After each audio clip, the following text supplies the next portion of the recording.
The Strange Case of Dr. Jekyll and Mr. Hyde, by Robert Louis Stevenson. Story of the Door. Mr. Utterson the lawyer was a man of a rugged countenance that was never lighted by a smile, cold, scanty and embarrassed in discourse, backward in sentiment, lean, long, dusty, dreary and yet somehow lovable at friendly meetings, and when the wine was to his taste, something eminently human beaconed from his eye, something indeed which never found its way into his talk, but which spoke not only in these silent symbols of the after-dinner face, but more often and loudly in the acts of his life. He was austere with himself, drank gin when he was alone, to mortify a taste for vintages, and though he enjoyed the theatre, had not crossed the doors of one for 20 years, but he had an approved tolerance for others, sometimes wondering, almost with envy, at the high pressure of spirits involved in their misdeeds, and in any extremity inclined to help rather than to reprove. I inclined to Cain's heresy, he used to say quaintly, I let my brother go to the devil in his own way. In this character, it was frequently his fortune to be the last reputable acquaintance and the last good influence in the lives of downgoing men, and to such as these, so long as they came about his chambers, he never marked a shade of change in his demeanor. No doubt the feat was easy to Mr. Utterson, for he was undemonstrative at the best, and even his friendship seemed to be founded in a similar catholicity of good nature. It is the mark of a modest man to accept his friendly circle ready-made from the hands of opportunity, and that was the lawyer's way. His friends were those of his own blood or those whom he had known the longest. His affections, like ivy, were the growth of time. They implied no aptness in the object. Hence, no doubt the bond that united him to Mr. Richard Enfield, his distant kinsman, the well-known man about town. It was a nut to crack for many, what these two could see in each other, or what subject they could find in common. It was reported by those who encountered them in their Sunday walks, that they said nothing, looked singularly dull and would hail with obvious relief the appearance of a friend. For all that, the two men put the greatest store by these excursions, counted them the chief jewel of each week, and not only set aside occasions of pleasure, but even resisted the calls of business, that they might enjoy them uninterrupted. It chanced on one of these rambles that their way led them down a by-street in a busy quarter of London. The street was small and what is called quiet, but it drove a thriving trade on the weekdays. The inhabitants were all doing well, it seemed, and all emulously hoping to do better still, and laying out the surplus of their grains in coquetry, so that the shop fronts stood along that thoroughfare with an air of invitation, like rows of smiling saleswomen. Even on Sunday, when it veiled its more florid charms and lay comparatively empty of passage, the street shone out in contrast to its dingy neighborhood, like a fire in a forest, and with its freshly painted shutters, well-polished brasses, and general cleanliness and gaiety of note, instantly caught and pleased the eye of the passenger. Two doors from one corner, on the left hand going east, the line was broken by the entry of a court, and just at that point a certain sinister block of building thrust forward its gable on the street. It was 2 stories high, showed no window, nothing but a door on the lower story and a blind forehead of discolored wall on the upper, and bore in every feature the marks of prolonged and sordid negligence. The door, which was equipped with neither bell nor knocker, was blistered and disdained. Tramps slouched into the recess and struck matches on the panels. Children kept shop upon the steps. The schoolboy had tried his knife on the moldings, and for close on a generation, no one had appeared to drive away these random visitors or to repair their ravages. Mr. Enfield and the lawyer were on the other side of the by-street, but when they came abreast of the entry, the former lifted up his cane and pointed. Did you ever remark that door? He asked, and when his companion had replied in the affirmative, it is connected in my mind, added he, with a very odd story. Indeed, said Mr. Utterson, with a slight change of voice, and what was that? Well, it was this way, returned Mr. Enfield. I was coming home from some place at the end of the world, about 3 o'clock of a black winter morning, and my way lay through a part of town where there was literally nothing to be seen but lamps, street after street and all the folks asleep, street after street, all lighted up as if for a procession and all as empty as a church, till at last I got into that state of mind when a man listens and begins to long for the sight of a policeman. All at once, I saw 2 figures, one a little man who was stumping along eastward at a good walk, and the other a girl of maybe 8 or 10 who was running as hard as she was able down a cross street. Well, sir, the 2 ran into one another naturally enough at the corner, and then came the horrible part of the thing, for the man trampled calmly over the child's body and left her screaming on the ground. It sounds nothing to hear, but it was hellish to see. It wasn't like a man, it was like some damned juggernaut. I gave a few hallo, took to my heels, collared my gentleman, and brought him back to where there was already quite a group about the screaming child. He was perfectly cool and made no resistance, but gave me one look, so ugly that it brought out the sweat on me like running. The people who had turned out were the girl's own family, and pretty soon, the doctor, for whom she had been sent, put in his appearance. Well, the child was not much the worse, more frightened, according to the sawbones, and there you might have supposed would be an end to it. But there was one curious circumstance. I had taken a loathing to my gentleman at first sight, so had the child's family. family, which was only natural, but the doctor's case was what struck me. He was the usual cut-and-dry apothecary, of no particular age and color, with a strong Edinburgh accent and about as emotional as a bagpipe. Well, sir, he was like the rest of us. Every time he looked at my prisoner, I saw that Sawbones turn sick and white with desire to kill him. I knew what was in his mind, just as he knew what was in mine, and killing being out of the question, we did the next best. We told the man we could and would make such a scandal out of this as should make his name stink from one end of London to the other. If he had any friends or any credit, we undertook that he should lose them. And all the time, as we were pitching it in red hot, we were keeping the women off him as best we could, for they were as wild as harpies. I never saw a circle of such hateful faces. And there was the man in the middle, with a kind of black sneering coolness, frightened too, I could see that, but carrying it off, sir, really like Satan. If you choose to make capital out of this accident, said he. I am naturally helpless. No gentleman but wishes to avoid a scene, says he.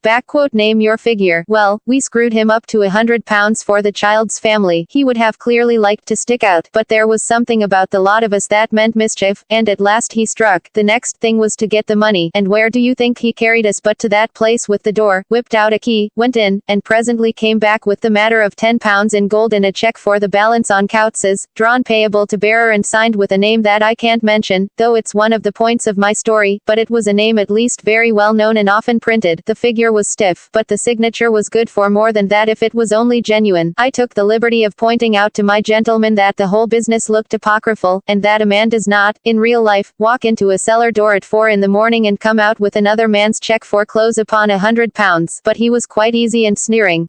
Set your mind at rest, says he. I will stay with you till the banks open and cash the cheque myself. So we all set off, the doctor, and the child's father, and our friend and myself, and passed the rest of the night in my chambers, and next day, when we had breakfasted, went in a body to the bank. I gave in the cheque myself, and said I had every reason to believe it was a forgery. Not a bit of it. The cheque was genuine. Tut tut, said Mr. Utterson. I see you feel as I do, said Mr. Enfield. Yes, it's a bad story, for my man was a fellow that nobody could have to do with, a really damnable man, and the person that drew the cheque is the very pink of the proprieties, celebrated too, and, what makes it worse, one of your fellows who do what they call good blackmail, I suppose, an honest man paying through the nose for some of the capers of his youth. Blackmail House is what I call the place with the door, in consequence, though even that, you know, is far from explaining all, he added, and with the words fell into a vein of musing. From this he was recalled by Mr. Utterson asking rather suddenly, and you don't know if the drawer of the cheque lives there? A likely place, isn't it? Returned Mr. Enfield. But I happen to have noticed his address. He lives in some square or other. And you never asked about the place with the door, said Mr. Utterson. No, sir, I had a delicacy, was the reply. I feel very strongly about putting questions. It partakes too much of the style of the Day of Judgment. You start a question, and it's like starting a stone. You sit quietly on the top of a hill, and away the stone goes, starting others, and presently some bland old bird, the last you would have thought of, is knocked on the head in his own back garden and the family have to change their name. No sir, I make it a rule of mine, the more it looks like Queer Street, the less I ask. A very good rule, too, said the lawyer. But I have studied the place for myself, continued Mr. Enfield. It seems scarcely a house. There is no other door, and nobody goes in or out of that one but, once in a great while, the gentleman of my adventure. There are 3 windows looking on the court on the first floor, none below. The windows are always shut but they're clean, and then there is a chimney which is generally smoking, so somebody must live there, and yet it's not so sure, for the buildings are so packed together about the court, that it's hard to say where one ends and another begins. The pair walked on again for a while in silence, and then Enfield, said Mr. Utterson, that's a good rule of yours. Yes, I think it is, returned Enfield. But for all that, continued the lawyer, there's one point I want to ask. I want to ask the name of that man who walked over the child. Well, said Mr. Enfield, I can't see what harm it would do. It was a man of the name of Hyde. Said Mr. Utterson. What sort of a man is he to see? He is not easy to describe. There is something wrong with his appearance, something displeasing, something downright detestable. I never saw a man I so disliked, and yet I scarce know why. He must be deformed somewhere. He gives a strong feeling of deformity, although I couldn't specify the point. He's an extraordinary looking man, and yet I really can name nothing out of the way. No, sir, I can make no hand of it. I can't describe him, and it's not want of memory, for I declare I can see him this moment. Mr. Utterson again walked some way in silence and obviously under a weight of consideration. You are sure he used a key? He inquired at last. My dear sir, began Enfield, surprised out of himself. Yes, I know, said Utterson. I know it must seem strange. The fact 1s, if I do not ask you the name of the other party, it is because I know it already. You see, Richard, your tale has gone home. If you have been inexact at any point you had better correct it. I think you might have warned me, returned the other with a touch of sullenness. But I have been pedantically exact, as you call it. The fellow had a key, and what's more, he has it still. I saw him use it not a week ago. Mr. Utterson sighed deeply but said never a word, and the young man presently resumed. Here is another lesson to say nothing, said he. I am ashamed of my long tongue. Let us make a bargain never to refer to this again. With all my heart, said the lawyer. I shake hands on that. Richard, search for Mr. Hyde. That evening Mr. Utterson came home to his bachelor house in somber spirits and sat down to dinner without relish. It was his custom of a Sunday, when this meal was over, to sit close by the fire, a volume of some dry divinity on his reading desk, until the clock of the neighboring church rang out the hour of 12, when he would go soberly and gratefully to bed. On this night, however, as soon as the cloth was taken away, he took up a candle and went into his business room. There he opened his safe, took from the most private part of it a document endorsed on the envelope as Dr. Jekyll's will, and sat down with a clouded brow to study its contents. The will was holograph, for Mr. Utterson, though he took charge of it now that it was made, had refused to lend the least assistance in the making of it. It provided not only that, in case of the decease of Henry Jekyll, M.D., D.C.L., LL.D., F.R.S., etc., all his possessions were to pass into the hands of his friend and benefactor Edward Hyde, but that in case of Dr. Jekyll's disappearance or unexplained absence for any period exceeding 3 calendar months, the said Edward Hyde should step into the said Henry Jekyll's shoes without further delay and free from any burthen or obligation beyond the payment of a few small sums to the members of the doctor's household. This document had long been the lawyer's eyesore. It offended him both as a lawyer and as a lover of the sane and customary sides of life, to whom the fanciful was the immodest, and hitherto it was his ignorance of Mr. Hyde that had swelled his indignation. Now, by a sudden turn, it was his knowledge. It was already bad enough when the name was but a name of which he could learn no more. It was worse when it began to be clothed upon with detestable attributes, and out of the shifting, insubstantial mists that had so long baffled his eye, there leapt up the sudden, definite presentment of a fiend. I thought it was madness, he said, as he replaced the obnoxious paper in the safe, and now I begin to fear it is disgrace. With that he blew out his candle, put on a greatcoat, and set forth in the direction of Cavendish Square, that citadel of medicine, where his friend, the great Dr. Lanyon, had his house and received his crowding patients. If anyone knows, it will be Lanyon, he had thought. The solemn butler knew and welcomed him. He was subjected to no stage of delay, but ushered direct from the door to the dining room where Dr. Lanyon sat alone over his wine. This was a hearty, healthy, dapper, red-faced gentleman, with a shock of hair prematurely white, and a boisterous and decided manner. At sight of Mr. Utterson, he sprang up from his chair and welcomed him with both hands. The geniality, as was the way of the man, was somewhat theatrical to the eye, but it reposed on genuine feeling, for these two were old friends, old mates both at school and college, both thorough respecters of themselves and of each other, and what does not always follow, men who thoroughly enjoyed each other's company. After a little rambling talk, the lawyer led up to the subject which so disagreeably preoccupied his mind. I suppose, Lanyon, said he, you and I must be the two oldest friends that Henry Jekyll has. I wish the friends were younger,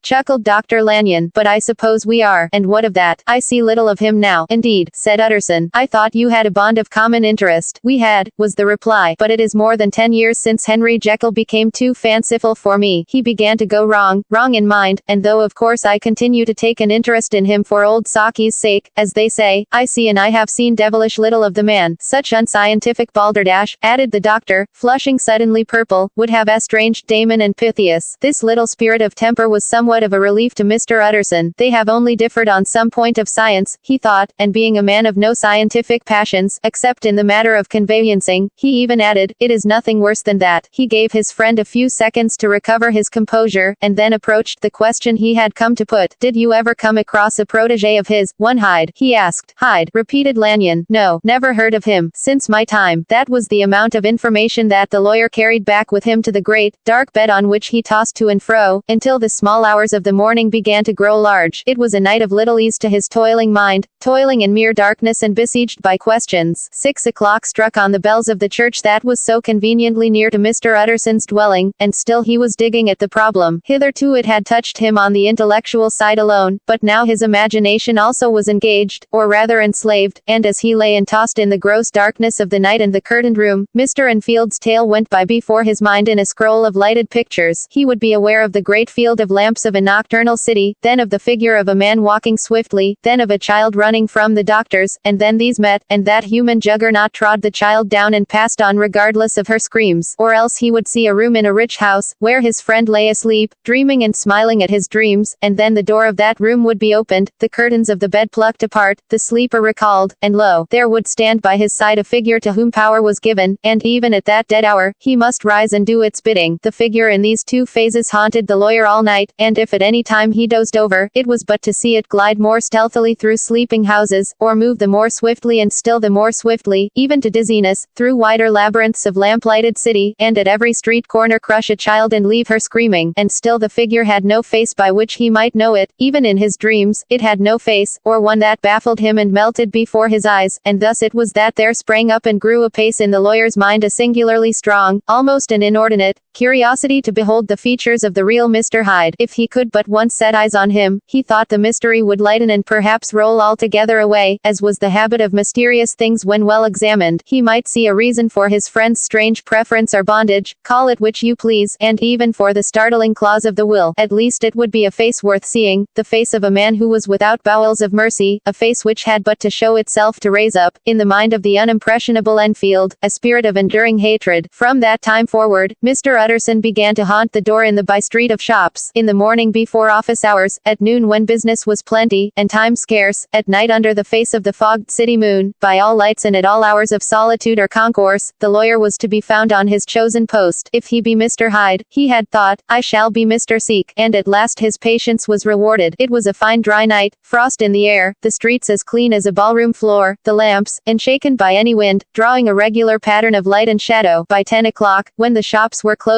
the by-street was very solitary and, in spite of the low growl of London from all round, very silent. Small sounds carried far, domestic sounds out of the houses were clearly audible on either side of the roadway, and the rumor of the approach of any passenger preceded him by a long time. Mr. Utterson had been some minutes at his post, when he was aware of an odd light footstep drawing near. In the course of his nightly patrols, he had long grown accustomed to the quaint effect with which the footfalls of a single person, while he is still a great way off, suddenly spring out distinct from the vast hum and clatter of the city. Yet his attention had never before been so sharply and decisively arrested, and it was with a strong, superstitious prevision of success that he withdrew into the entry of the court. The steps drew swiftly nearer, and swelled out suddenly louder as they turned the end of the street. The lawyer, looking forth from the entry, could soon see what manner of man he had to deal with. He was small and very plainly dressed, and the look of him, even at that distance, went somehow strongly against the watcher's inclination. But he made straight for the door, crossing the roadway to save time, and as he came, he drew a key from his pocket like one approaching home. Mr. Utterson stepped out and touched him on the shoulder as he passed. Mr. Hyde, I think. Mr. Hyde shrank back with a hissing intake of the breath, but his fear was only momentary, and though he did not look the lawyer in the face, he answered coolly enough, that is my name. What do you want? I see you are going in, returned the lawyer. I am an old friend of Dr. Jekyll's, Mr. Utterson of Gaunt Street. You must have heard of my name, and meeting you so conveniently, I thought you might admit me. You will not find Dr. Jekyll, he is from home, replied Mr. Hyde, blowing in the key, and then suddenly, but still without looking up, how did you know me? He asked. On your side, said Mr. Utterson. Will you do me a favor? With pleasure, replied the other. What shall it be? Will you let me see your face? Asked the lawyer. Mr. Hyde appeared to hesitate, and then, as if upon some sudden reflection, fronted about with an air of defiance, and the pair stared at each other pretty fixedly for a few seconds. Now I shall know you again, said Mr. Utterson. It may be useful. Yes, returned Mr. Hyde, it is as well we have met, and apropos, you should have my address, and he gave a number of a street in Soho. Good God, thought Mr. Utterson, can he, too, have been thinking of the will? But he kept his feelings to himself and only grunted in acknowledgement of the address. And now, said the other, how did you know me? By description, was the reply. Whose description? We have common friends, said Mr. Utterson. Common friends, echoed Mr. Hyde, a little hoarsely. Who are they? Jekyll, for instance, said the lawyer. He never told you? Cried Mr. Hyde, with a flush of anger. I did not think you would have lied. Come, said Mr. Utterson, that is not fitting language. The other snarled aloud into a savage laugh, and the next moment, with extraordinary quickness, he had unlocked the door and disappeared into the house. The lawyer stood a while when Mr. Hyde had left him, the picture of disquietude. Then he began slowly to mount the street, pausing every step or two and putting his hand to his brow like a man in mental perplexity. The problem he was thus debating as he walked, was one of a class that is rarely solved. Mr. Hyde was pale and dwarfish, he gave an impression of deformity without any nameable malformation, he had a displeasing smile, he had borne himself to the lawyer with a sort of murderous mixture of timidity and boldness, and he spoke with a husky, whispering and somewhat broken voice. All these were points against him, but not all of these together could explain the hitherto unknown disgust, loathing and fear with which Mr. Utterson regarded him. There must be something else, said the perplexed gentleman. There is something more, if I could find a name for it. God bless me, the man seems hardly human. Something troglodytic, shall we say, or can it be the old story of Dr. Fell, or is it the mere radiance of a foul soul that thus transpires through, and transfigures, its clay continent? The last, I think, for, oh my poor old Harry Jekyll, if ever I read Satan's signature upon a face, it is on that of your new friend. Round the corner from the by-street, there was a square of ancient, handsome houses, now for the most part decayed from their high estate and let in flats and chambers to all sorts and conditions of men, map engravers, architects, shady lawyers and the agents of obscure enterprises. One house, however, second from the corner, was still occupied entire, and at the door of this, which wore a great air of wealth and comfort, though it was now plunged in darkness except for the fanlight, Mr. Utterson stopped and knocked. A well-dressed, elderly servant opened the door. Is Dr. Jekyll at home, Poole? Asked the lawyer. I will see, Mr. Utterson, said Poole, admitting the visitor, as he spoke, into a large, low-roofed, comfortable hall paved with flags, warmed, after the fashion of a country house, by a bright, open fire, and furnished with costly cabinets of oak. Will you wait here by the fire, sir, or shall I give you a light in the dining room? Here, thank you, said the lawyer, and he drew near and leaned on the tall fender. This hall, in which he was now left alone, was a pet fancy of his friend the doctor's, and Utterson himself was wont to speak of it as the pleasantest room in London. But tonight there was a shudder in his blood, the face of Hyde sat heavy on his memory, he felt, what was rare with him, an nausea and distaste of life, and in the gloom of his spirits, he seemed to read a menace in the flickering of the firelight on the polished cabinets and the uneasy starting of the shadow on the roof. He was ashamed of his relief, when Poole presently returned to announce that Dr. Jekyll was gone out. I saw Mr. Hyde go in by the old dissecting room. Poole, he said, is that right, when Dr. Jekyll is from home? Quite right, Mr. Utterson, sir, replied the servant. Mr. Hyde has a key. Your master seems to repose a great deal of trust in that young man. Poole, resumed the other musingly. Yes, sir, he does indeed, said Poole. We have all orders to obey him. I do not think I ever met Mr. Hyde, asked Utterson. Oh, dear no, sir, he never dines here, replied the butler. Indeed we see very little of him on this side of the house, he mostly comes and goes by the laboratory. Well, good night, Poole. Good night, Mr. Utterson. And the lawyer set out homeward with a very heavy heart. Poor Harry Jekyll, he thought, my mind misgives me he is in deep waters. He was wild when he was young, a long while ago to be sure, but in the law of God, there is no statute of limitations.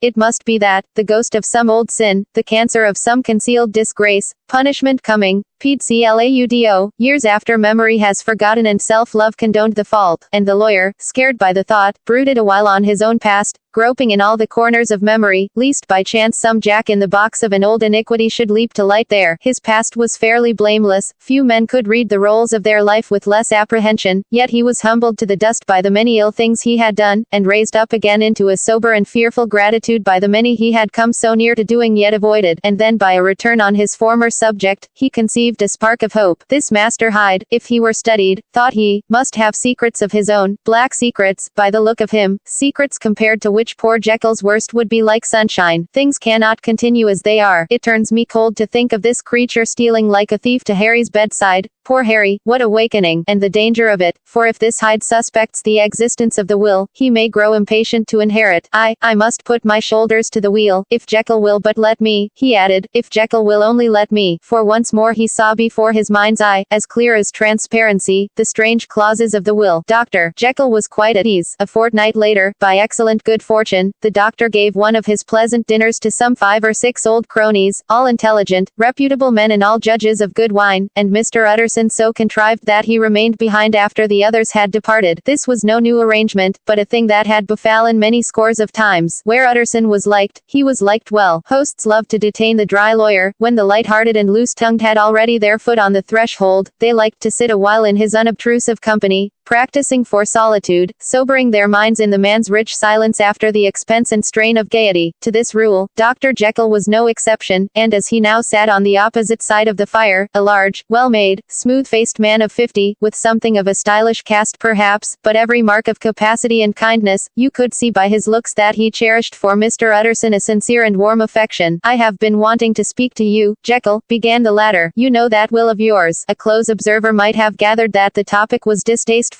but the doctor carried it off gaily. "My poor Utterson," said he, "you are unfortunate in such a client. I never saw a man so distressed as you were by my will, unless it were that hide-bound pedant, Lanyon, at what he called my scientific heresies. Oh, I know he's a good fellow, you needn't frown, an excellent fellow, and I always mean to see more of him, but a hide-bound pedant for all that, an ignorant, blatant pedant. I was never more disappointed in any man than Lanyon. You know I never approved of it," pursued Utterson, ruthlessly disregarding the fresh topic. "My will. Yes, certainly, I know that," said the doctor, a trifle sharply. "You have told me so. Well, I tell you so again," continued the lawyer. "I have been learning something of young Hyde." The large handsome face of Dr. Jekyll grew pale to the very lips, and there came a blackness about his eyes. "I do not care to hear more," said he. "This is a matter I thought we had agreed to drop." "What I heard was abominable," said Utterson. "It can make no change." "You do not understand my position," returned the doctor, with a certain incoherency of manner. "I am painfully situated, Utterson. My position is a very strange one. It is one of those affairs that cannot be mended by talking." "Jekyll," said Utterson, "you know me, I am a man to be trusted. Make a clean breast of this in confidence, and I make no doubt I can get you out of it." "My good Utterson," said the doctor, "this is very good of you, this is downright good of you, and I cannot find words to thank you in. I believe you fully. I would trust you before any man alive,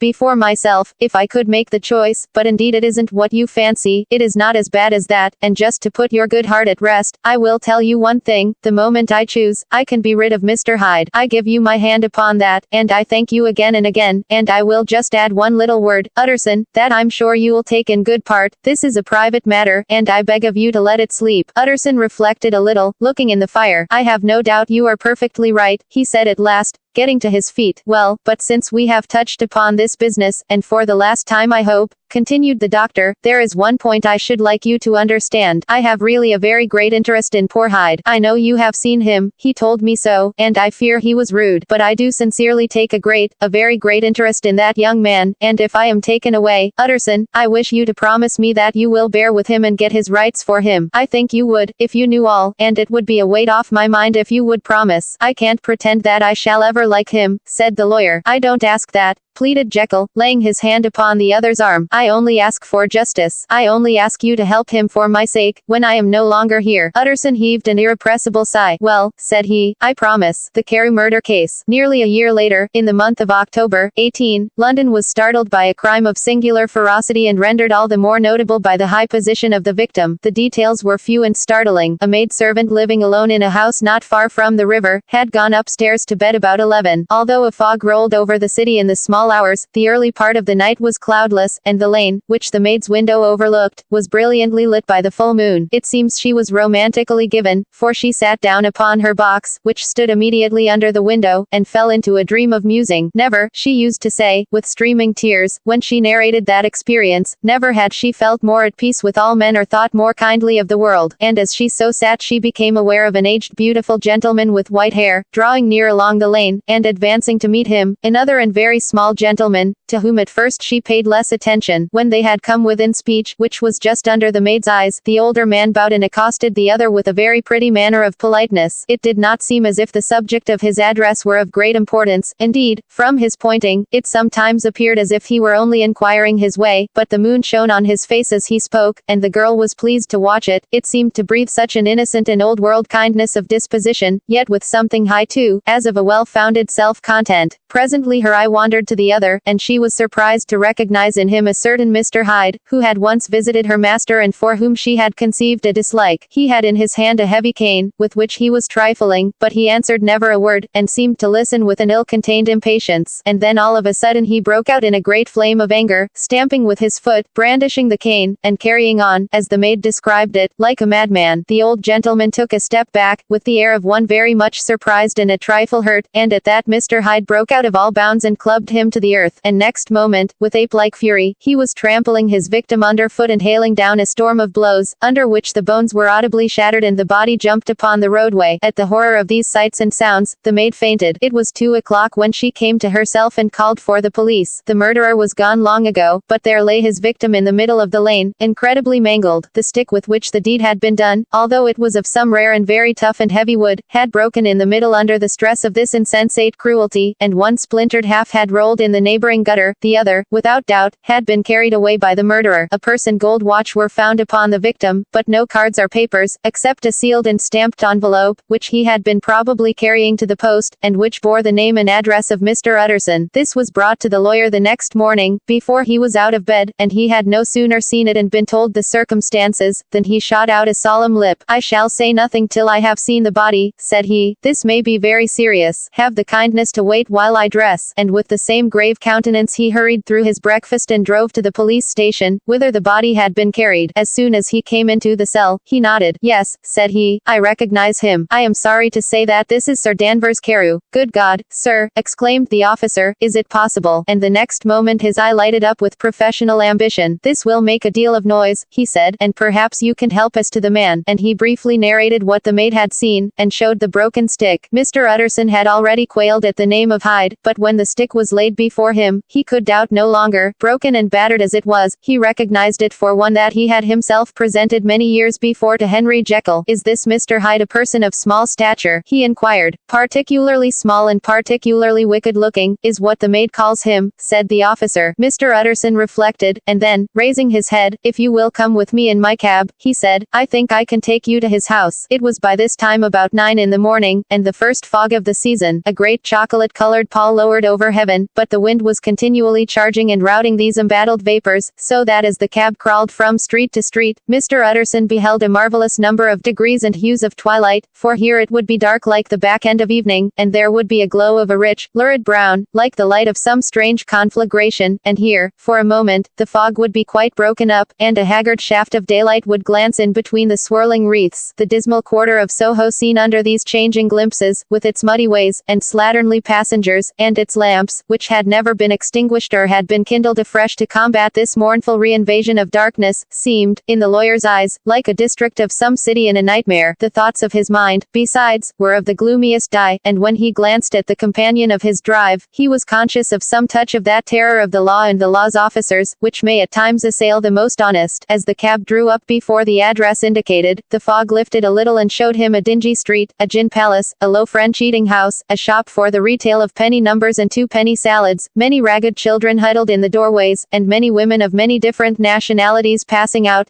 key in hand, to have a morning glass, and the next moment the fog settled down again upon that part, as brown as umber, and cut him off from his blackguardly surroundings. This was the home of Henry Jekyll's favorite, of a man who was heir to £250,000 sterling. An ivory-faced and silvery-haired old woman opened the door. She had an evil face, smoothed by hypocrisy, but her manners were excellent. "Yes," she said, "this was Mr. Hyde's, but he was not at home. He had been in that night very late, but he had gone away again in less than an hour. There was nothing strange in that. His habits were very irregular, and he was often absent. For instance, it was nearly 2 months since she had seen him till yesterday." "Very well, then, we wish to see his rooms," said the lawyer, and when the woman began to declare it was impossible, "I had better tell you who this person is," he added. "This is Inspector Newcomen of Scotland Yard." A flash of odious joy appeared upon the woman's face. "Ah," said she, "he is in trouble. What has he done?" Mr. Utterson and the inspector exchanged glances. "He don't seem a very popular character," observed the latter, "and now, my good woman, just let me and this gentleman have a look about us." In the whole extent of the house, which but for the old woman remained otherwise empty, Mr. Hyde had only used a couple of rooms, but these were furnished with luxury and good taste. A closet was filled with wine, the plate was of silver, the napery elegant, a good picture hung upon the walls, a gift, as Utterson supposed, from Henry Jekyll, who was much of a connoisseur, and the carpets were of many plies and agreeable in color. At this moment, however, the rooms bore every mark of having been recently and hurriedly ransacked. Clothes lay about the floor, with their pockets inside out, lock-fast drawers stood open, and on the hearth there lay a pile of grey ashes, as though many papers had been burned. From these embers the inspector disinterred the butt end of a green cheque-book, which had resisted the action of the fire. The other half of the stick was found behind the door, and as this clinched his suspicions, the officer declared himself delighted. A visit to the bank, where several £1,000s were found to be lying to the murderer's credit, completed his gratification. "You may depend upon it, sir," he told Mr. Utterson, "I have him in my hand. He must have lost his head, or he never would have left the stick or, above all, burned the cheque-book. Why, money's life to the man. We have nothing to do but wait for him at the bank, and get out the handbills." This last, however, was not so easy of accomplishment, for Mr. Hyde had numbered few familiars. Even the master of the servant maid had only seen him twice. His family could nowhere be traced. He had never been photographed, and the few who could describe him differed widely, as common observers will. Only on one point were they agreed, and that was the haunting sense of unexpressed deformity with which the fugitive impressed his beholders. Incident of the letter. It was late in the afternoon, when Mr. Utterson found his way to Dr. Jekyll's door, where he was at once admitted by Poole, and carried down by the kitchen offices and across a yard which had once been a garden, to the building which was indifferently known as the laboratory or dissecting rooms. The doctor had bought the house from the heirs of a celebrated surgeon, and his own tastes being rather chemical than anatomical, had changed the destination of the block at the bottom of the garden. It was the first time that the lawyer had been received in that part of his friend's quarters, and he eyed the dingy, windowless structure with curiosity, and gazed round with a distasteful sense of strangeness as he crossed the theatre, once crowded with eager students and now lying gaunt and silent, the tables laden with chemical apparatus, the floor strewn with crates and littered with packing straw, and the light falling dimly through the foggy cupola. At the further end, a flight of stairs mounted to a door covered with red baize, and through this, Mr. Utterson was at last received into the doctor's cabinet. It was a large room fitted round with glass presses, furnished, among other things, with a cheval glass and a business table, and looking out upon the court by 3 dusty windows barred with iron. The fire burned in the grate, a lamp was set lighted on the chimney shelf, for even in the houses the fog began to lie thickly, and there, close up to the warmth, sat Dr. Jekyll, looking deathly sick. He did not rise to meet his visitor, but held out a cold hand and bade him welcome in a changed voice. "And now," said Mr. Utterson, as soon as Poole had left them, "you have heard the news." The doctor shuddered. "They were crying it in the square," he said. "I heard them in my dining room." "One word," said the lawyer. "Carew was my client, but so are you, and I want to know what I am doing. You have not been mad enough to hide this fellow." "Utterson, I swear to God," cried the doctor, "I swear to God I will never set eyes on him again. I bind my honor to you that I am done with him in this world. It is all at an end, and indeed he does not want my help. You do not know him as I do. He is safe. He is quite safe. Mark my words, he will never more be heard of." The lawyer listened gloomily. He did not like his friend's feverish manner. "You seem pretty sure of him," said he, "and for your sake, I hope you may be right. If it came to a trial, your name might appear." "I am quite sure of him," replied Jekyll. "I have grounds for certainty that I cannot share with anyone, but there is one thing on which you may advise me. I have received a letter, and I am at a loss whether I should show it to the police. I should like to leave it in your hands. Utterson, you would judge wisely, I am sure. I have so great a trust in you. You fear, I suppose, that it might lead to his detection?" asked the lawyer. "No," said the other. "I cannot say that I care what becomes of Hyde. I am quite done with him. I was thinking of my own character, which this hateful business has rather exposed." Utterson ruminated a while. He was surprised at his friend's selfishness, and yet relieved by it. "Well," said he, at last, "let me see the letter." The letter was written in an odd, upright hand and signed Edward Hyde, and it signified, briefly enough, that the writer's benefactor, Dr. Jekyll, whom he had long so unworthily repaid for 1,000 generosities, need labor under no alarm for his safety, as he had means of escape on which he placed a sure dependence. The lawyer liked this letter well enough. It put a better color on the intimacy than he had looked for, and he blamed himself for some of his past suspicions. "Have you the envelope?" he asked. "I burned it," replied Jekyll, "before I thought what I was about, but it bore no postmark. The note was handed in." "Shall I keep this and sleep upon it?" asked Utterson. "I wish you to judge for me entirely," was the reply. "I have lost confidence in myself." "Well, I shall consider," returned the lawyer. "And now one word more. It was Hyde who dictated the terms in your will about that disappearance." The doctor seemed seized with a qualm of faintness. He shut his mouth tight and nodded. "I knew it," said Utterson. "He meant to murder you. You had a fine escape." "I have had what is far more to the purpose," returned the doctor solemnly. "I have had a lesson. Oh God, Utterson, what a lesson I have had." And he covered his face for a moment with his hands. On his way out, the lawyer stopped and had a word or two with Poole. "By the by," said he, "there was a letter handed in today. What was the messenger like?" But Poole was positive nothing had come except by post, and only circulars by that. he added. This news sent off the visitor with his fears renewed. Plainly the letter had come by the laboratory door. Possibly, indeed, it had been written in the cabinet, and if that were so, it must be differently judged, and handled with the more caution. The newsboys, as he went, were crying themselves hoarse along the footways. Special edition. Shocking murder of an MP. That was the funeral oration of one friend and client, and he could not help a certain apprehension lest the good name of another should be sucked down in the eddy of the scandal. It was, at least, a ticklish decision that he had to make, and self-reliant as he was by habit, he began to cherish a longing for advice. It was not to be had directly,